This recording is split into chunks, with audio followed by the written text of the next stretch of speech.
Hi everyone. நான் உங்கள் கண்ணன். நம்ம ஒவ்வொரு நாளும் எந்திரிக்கிறப்ப உலகம் ஒரு குருசியலான விஷயத்தை நோக்கி போயிட்டு இருக்குன்னே சொல்லலாம். அதாவது பரிணாமம். இப்ப நடந்துட்டு இருக்கிற இந்த சண்டையில உலகம் பரிணாமத்தை நோக்கி போயிட்டு இருக்கா, இல்ல பின்னோக்கி போயிட்டு இருக்கான்னு தான் கேள்வியே. இந்த இஸ்ரேல் ஈரானோட சண்டையில நம்ம ஒரு 5 வருஷம் 10 வருஷம் பின்னோக்கி தான் போய்கிட்டு இருக்கோம். சரி, பெட்ரோல் டீசல் விலை எல்லாம் எதனால ஏறிக்கிட்டே இருக்கு?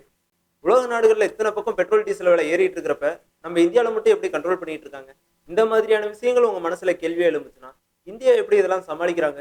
எப்படி எல்லா நாடுகள்கிட்டையும் ஃப்ரெண்டா இருந்துட்டு இந்த ஆயில்லாம் நமக்கு வாங்கி கொடுக்குறாங்க அப்படிங்கிற ஒரு கேள்வியும் உங்களுக்குள்ள வரலாம். எஸ், இதை பத்தி தான் முழுக்க முழுக்க நம்ம இந்த வீடியோக்களை பார்க்க போறோம். வீடியோக்களை போலாம் வாங்க. சரி, அதாவது இஸ்ரேல், ஈரான், அமெரிக்கா இவங்க 3 பேரும் மாத்தி மாத்தி சண்டை போட்டுட்டு இருக்கிறப்ப ஊடால ஒருத்தன் சிலிண்டரை தூக்கிட்டு போறான். இது ஒரு மீமாவே நான் பார்த்தேன். அந்த மீம் வந்து பாக்குறதுக்கு சுவாரஸ்யமாக இருந்தாலும் ஒரு நம்ம நகைச்சுவையாக இருந்தாலும், ஆனா இது வந்து ஒரு நிதர்சனமான உண்மைதான். இவங்க 3 பேரும் மாத்தி மாத்தி சண்டை போட்டுட்டு இருக்கிறப்ப ஒருத்தன் மட்டும் ஊடால சிலிண்டரை தூக்கிட்டு போயிட்டு இருக்கிறான்.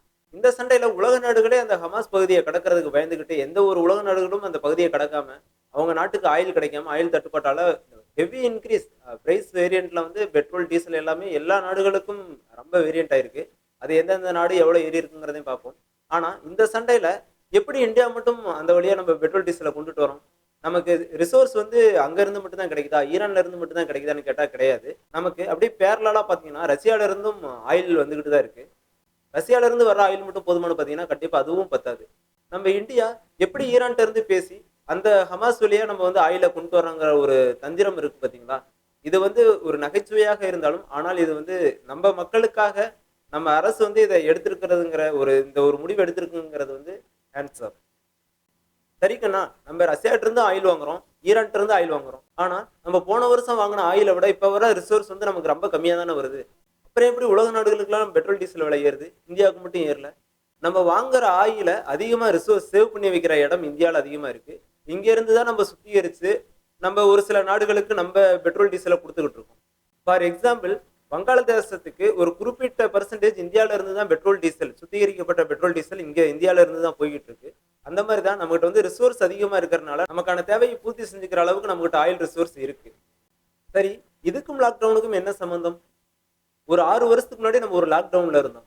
அது வந்து ஒரு விதமான வைரஸ் மாதிரியான லாக்டவுன். ஆனா இப்ப வரப்போற லாக்டவுன் வைரஸான லாக்டவுன் கிடையாது, ஆயில்னால வரப்போற லாக்டவுன். எஸ், இவங்க இது வரைக்கும் சண்டை போட ஆரம்பிச்சு கிட்டத்தட்ட 24 நாட்கள் ஆயிருச்சு. இந்த 24 நாட்கள்ல சண்டை அப்படியே படிப்படியா குறையும்னு பார்த்தா, கடந்த வருடம் ரஷ்யாவுக்கும் உக்ரைனுக்கும் ஒரு சண்டை நடந்தது. அந்த சண்டை பார்த்தீங்கன்னா ஒரு 10 நாள் வீரியமா இருந்தது. அந்த 10 நாளுக்கு அப்புறம் படிப்படியா சண்டை குறைஞ்சிருச்சு. அதுக்கடுத்து வந்து ஒரு குண்டு போடுறது 2 குண்டு போடுறதுன்னு அப்படியே சண்டை இன்னும் நடந்துகிட்டு தான் இருக்கு. ஆனா அதோட வீரியம் குறைஞ்சிருச்சு. ஆனா இங்க இதுக்கு அப்படியே ஆப்போசிட். சும்மா ஒரு 5 நாள்ல வந்து இந்த சண்டை முடிஞ்சிடும், அமெரிக்கா வந்து நாங்க ஜெயிச்சிட்டோம் அப்படின்லாம் அறிவிச்சுட்டாங்க. ஆனா இந்த சண்டை இன்னும் முடியல. இப்பதான் இந்த சண்டை வந்து ஒரு உச்சகட்டத்தை அடைஞ்சிருக்குன்னே சொல்லலாம். ஈரான்ட்ட எந்த ஆயுதமுமே கிடையாது, ஈரான் வந்து தோத்துருச்சு, ஈரான்ட்ட எந்த ஒரு ரிசோர்ஸும் கிடையாது, நாங்க ஈரானை முழுசா கைப்பற்றிட்டோம்னு அமெரிக்கா மாரத்தட்டி கர்வமா சொல்லிட்டு இருக்கிறப்ப, அப்படிலாம் கிடையாது, நாங்க இன்னும் இருக்கோம் அப்படின்னு எதிர்த்து இப்பதான் வீரியமா சண்டை போட்டுட்டு இருக்காங்க. இந்த சண்டை ஒரு உச்சகட்டத்தை அடைஞ்சிருக்குன்னு தான் சொல்லலாம்.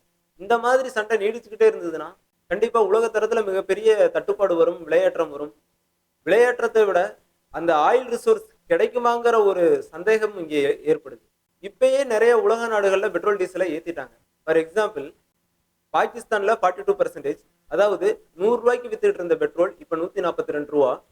அண்ட் பங்களாதேஷ்ல 35%, பிலிப்பைன்ஸ்ல 24%, ஸ்ரீலங்கா 35%, இட்டாலி 90%. அதாவது ஃபார் எக்ஸாம்பிள், இட்டாலியில ஒரு 100 ரூபாய்க்கு வித்துட்டு இருந்த பெட்ரோல் இப்ப 190 ரூபாய்.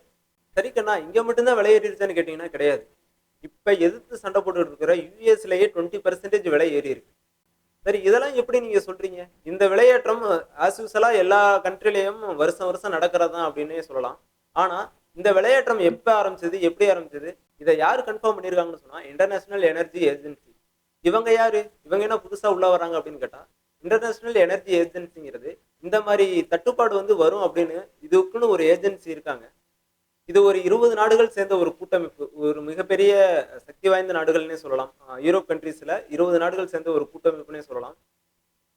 இவங்க என்ன பண்ணுவாங்கன்னா, எனர்ஜி கம்மியா கிடைக்கிறப்ப, அந்த ஆயில் ரிசோர்ஸ் வந்து கிடைக்கிறப்பயே அதிகமா வர்றப்ப அதுல கொஞ்சம் கொஞ்சம் ரிசோர்ஸ் எடுத்து ஸ்டோர் பண்ணிக்கிட்டே வருவாங்க. எந்த சண்டையுமே இல்லாம கிடைச்சிட்டு இருக்கிறப்ப கிடைக்கிற ஆயில் பிற்காலத்துல ஆயில் வந்து குறைஞ்சிட்டே போகும். அப்போதைக்கு கிடைக்காது. அப்போதைக்கு நம்ம அத வந்து ரீஸ்டோர் பண்ணி யூஸ் பண்ணிக்கலான்ட்டு ஒரு அமைப்பு அத ஸ்டோர் பண்ணிட்டு வர்றாங்க. அந்த அமைப்பு சொல்லியிருக்காங்க. இந்த சண்டை இப்படியே போயிட்டு இருந்ததுன்னா, கூடிய விரைவில் எந்த நாட்டுக்குமே ஆயில் கிடைக்காது. ரொம்ப தட்டுப்பாடு ஆயிரும். அதனால இந்த கண்டிஷன்ஸ்லாம் நீங்க ஃபாலோ பண்ணுங்கன்னு அவங்க ஒரு 10 கண்டிஷன்ஸ் சொல்லியிருக்காங்க. இவங்க எந்தெந்த கண்டிஷன ரெக்கமெண்டேஷன் பண்ண சொல்றாங்க அப்படின்னா, இவங்க சொல்ற கண்டிஷனே வொர்க் ஃப்ரம் ஹோம். அதாவது நம்ம ஒரு லாக்டவுன பேஸ் பண்ணி போகணும். லாக்டவுன்ல எப்படி நம்ம வொர்க் ஃப்ரம் ஹோம் பார்த்துட்டு இருந்தோமோ, அதே மாரி இப்பயும் வொர்க் ஃப்ரம் ஹோம் பாருங்க. ஏன்னா நம்ம வந்து ஒரு வொர்க்குக்கு போறோம்னா, காலையில நம்ம டிராவல் பண்ணி போறதுக்கு ஒரு 1/2 மணி நேரம், 1 மணி நேரம் ஆகலாம். திருப்பி 6 மணி நேரத்துக்கு அப்புறம் நம்ம வீட்டுக்கு வரணும். இதுல நெறைய பேர் இப்பலாம் வந்து பார்த்தீங்கன்னா, பைக்ல தான் போயிட்டு இருக்கோம். ஸோ பைக்ல போறப்ப எனர்ஜி அதிகமா எடுத்துக்கும். அதாவது பெட்ரோல், டீசல் வந்து அதிகமா எடுத்துக்குது. கார், பைக்ல தான் போயிட்டு இருக்கோம். அதனால இத கட்டுப்படுத்துங்க அப்படின்னு சொல்றாங்க. அவங்க 2வதா சொல்றது பார்த்தீங்க அப்படின்னா, ஸ்பீடு. இப்ப நம்ம வந்து அத்தியாவசியத்துக்கு கண்டிப்பா வண்டியில தான் போய் தான் ஆகணும். அது நம்ம வந்து ஒரு 80 கிலோமீட்டர் ஸ்பீட்ல போறோம் அப்படின்னா, அத வந்து குறைச்சிட்டு 60, 70ல போங்க. இப்ப 100ல போயிட்டு இருக்கோம். கார்ல எல்லாம் நம்ம 100ல போயிட்டு இருக்கிறோம் அப்படின்னா, அத 90, 80க்கா குறைச்சுக்குங்க. நம்ம ஸ்பீட குறைக்கிறப்ப அதோட ஃபியூயலோட எஃபிஷியன்சி வந்து குறையும். நமக்கு வந்து இன்னும் ஃபியூயல் வந்து மெயின்டெயின் ஆகும் அப்படின்னு சொல்றாங்க. 3வதா சொல்ற விஷயம் ஃப்ளைட். முடிஞ்ச அளவு ஃப்ளைட்ட அவாய்ட் பண்ணுங்க. நம்ம இங்க ஃபார் எக்ஸாம்பிள் நம்ம இங்கிருந்து கரூர்ல இருந்து கோயம்புத்தூர் போறோம். திருச்சியில இருந்து கோயம்புத்தூர் போறோம். இல்ல கோயம்புத்தூர்ல இருந்து பெங்களூர் போறோம். பெங்களூர்ல இருந்து சென்னை போறோம். இந்த மாரி விஷயத்துக்கு ஃப்ளைட் அவாய்ட் பண்ணிட்டு, முடிஞ்ச வரை ட்ரெயின்ல போங்க அப்படின்னு சொல்றாங்க. ஏன்னா ஃப்ளைட்டுக்கும் ஆயில்ல இருந்து வர ரிசோர்ஸ தான் யூஸ் பண்ணிட்டு இருக்காங்க. ஸோ முடிஞ்ச வரைக்கும் ஃப்ளைட்டையும் அவாய்ட் பண்ணுங்கன்னு சொல்றாங்க. அதுக்கு அடுத்ததா பார்த்தீங்கன்னா, கார் ரைடிங். நம்ம எங்கேயாவது டூர் போறோம், ட்ரிப் போறோம். இல்ல வந்து வேலைக்கே நம்ம வந்து சிங்கிளா கார்ல போறோம் அப்படின்னா, இந்த கார் ரைடிங்க வந்து அவாய்ட் பண்ணுங்க. முடிஞ்ச வரைக்கும் ஒரு காருக்கு சிங்கிள் பெர்சனா இல்ல 2 பெர்சனா போறோம் அப்படின்னா, இன்னும் ஒரு 4, 5 பேர் சேர்ந்து போற மாரி. இப்போ ஒவ்வொரு காருக்கும் 2, 2 பேர் போறோம். அப்படி போகாம, அந்த 2, 2 பேரா ஒரே கார்ல 4 பேரா ஒரே கார்ல போங்க. இந்த மாரி விஷயத்த கொஞ்சம் அவாய்ட் பண்ணுங்க அப்படின்னு சொல்றாங்க. இவங்க அடுத்ததா சொல்ற இன்னொரு விஷயம், வீக்கெண்ட ரெடியூஸ் பண்ணுங்க. இப்ப வந்து வீக்கெண்ட்ல வந்து 1 நாள் லீவ் இருக்கு அப்படின்னா, அது ஒரு 2 நாளா மாத்துங்க. ஃபார் எக்ஸாம்பிள் இப்ப ஞாயித்துக்கிழமை மட்டும் தான் லீவு அப்படின்னா, சனி, ஞாயிறா குடுங்க. இல்லாட்டி வெள்ளி, ஞாயிறு அந்த மாரி ஒரு வீக்கெண்ட வந்து இன்னும் இன்கிரீஸ் பண்ணுங்க. வீக்கெண்ட் லீவ வந்து இன்கிரீஸ் பண்ணுங்கன்னு சொல்றாங்க. அடுத்ததா, அவங்க உலக நாடுகளுக்கு ரெக்கமெண்டேஷன் சொல்றது என்னன்னா, ஈவி வெஹிக்கிள்ஸ். நீங்க முடிஞ்ச அளவுக்கு ஈவி வெஹிக்கிள்ஸ வந்து என்கரேஜ் பண்ணுங்க. ஏன்னா ஃபியூயல்ஸ் வந்து இப்ப வந்துட்டு இருக்கிற நிலைமையில வந்துகிட்டே இருக்காது. இன்னும் ஃபியூச்சர்ல சண்டையே இல்லாட்டியும், ஆ ஆயிலோட தரங்கள், ஆயிலோட அளவுகள் குறையும். அதனால முடிஞ்ச அளவுக்கு ஈவி வெஹிக்கிள்ஸ் வந்து ரெக்கமெண்டேஷன் பண்ணுங்க ஒவ்வொரு கண்ட்ரியும் அப்படின்னு சொல்றாங்க. இதுக்கடுத்து அப்புறம் என்னன்னு பார்த்தோம்னா, நேட்டோ அமைப்புகள். அதாவது யுஎஸோட ஒரு அமைப்பு தான் நேட்டோ. இத பேஸ் பண்ணி ஒரு சில கண்ட்ரீஸ் வந்து நேட்டோல இருக்காங்க. இந்த நேட்டோ எதுக்குன்னா, இப்ப நம்ம வந்து எனக்கு ஒரு பிரச்சனை அப்படின்னா, என்னோட ஃப்ரெண்ட்ஸ் 4 பேரும் வருவாங்க.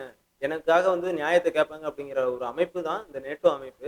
இதுல ஒரு நாட்டுக்கு பிரச்சனை அப்படின்னா, மத்த நாடுகளும் ஒன்றிணைஞ்சு அந்த நாட்டுக்காக வந்து நம்ம குரல் குடுக்கணும் அப்படிங்கிற இந்த அமைப்புல, இப்ப யுஎஸ் வந்து மத்த நாடுகள், மத்த கண்ட்ரீஸ் இது வந்து நேட்டோல வந்து யூரோப் கண்ட்ரி எல்லாமே இருக்காங்க. யுகே இந்த மாரி யூரோப் கண்ட்ரீஸ் எல்லாமே இருக்காங்க. இவங்க எல்லாம் வந்து யுஎஸ் அப்ப வந்து கைவிட்டுருக்காங்களான்னு கேட்டீங்கன்னா, ஆமா. இதுக்கு டொனால்டு ட்ரம்ப்பே வந்து ஒரு ட்வீட் ஒண்ணு போட்டிருக்காரு. அஃபிஷியலாவே போட்டிருக்காரு. நீங்க எல்லாம் என்னைய ஏமாத்திருக்கிறீங்க. உங்களுக்கு தேவைன்னா நான் வந்து நிப்பேன். ஆனா எனக்கு தேவைன்னா நீங்க யாரும் வரமாட்டீங்கல்ல.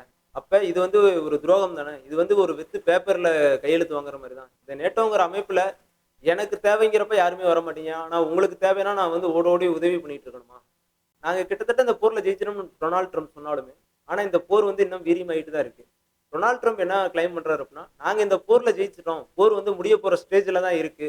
எங்களுக்கு வந்து எங்களோட நேட்டோ அமைப்புகள் வந்து எங்களுக்கு ஒரு சின்ன ஹெல்ப் தான் பண்ணணும். நாங்க வந்து சண்டைக்கு வாங்கன்னு கூப்பிடல. உங்களுக்காக சேர்த்து தான் நான் போராடிட்டு இருக்கிறேன். நான் வந்து இந்த போரை முடிச்சுட்டேன். நீங்க வந்து அந்த ஹமாஸ் பகுதியில் இருக்கிற சின்ன சின்ன கன்னி வெடிகள், அந்த கடல் பகுதியில் இருக்கிற மேற்பரப்புல இருக்கிற கன்னி வெடிகள் எடுக்கிறதுக்கு எனக்கு வந்து உதவி பண்ணுங்க அப்படின்னு யுஎஸ் கேட்டாலும், அந்த நேட்டோ அமைப்புகள் மற்றும் அந்த அவரு உதவி கேட்கிற அந்த நாடுகள் அவருக்கு உதவி பண்றதுக்கு தயங்குறாங்க. கூட வர மறுக்கிறாங்க. இத வந்து அவரு ஒரு ஆதங்கமா ஒரு ட்வீட் போட்டிருக்காரு. இந்த போர் எதனால ஃபர்ஸ்ட் ஆரம்பிச்சது? எனர்ஜி ரிசோர்ஸ்னாலயா? இல்ல ஈரான்ட்ட இருக்கிற அணு ஆயுதம் தயாரிக்கிறதுக்கான யுரேனியத்தினாலயா? உங்களுடைய கருத்துக்கள் இங்கே வரவேற்கப்படுகிறது. இதுவரைக்கும் நீங்க நம்மளுடைய சேனலை சப்ஸ்கிரைப் பண்ணலன்னா மறக்காம சப்ஸ்கிரைப் பண்ணிக்கோங்க. இந்த காணொளி எப்படி இருந்ததுங்கிறதையும் மறக்காம கமெண்ட்ல சொல்லுங்க.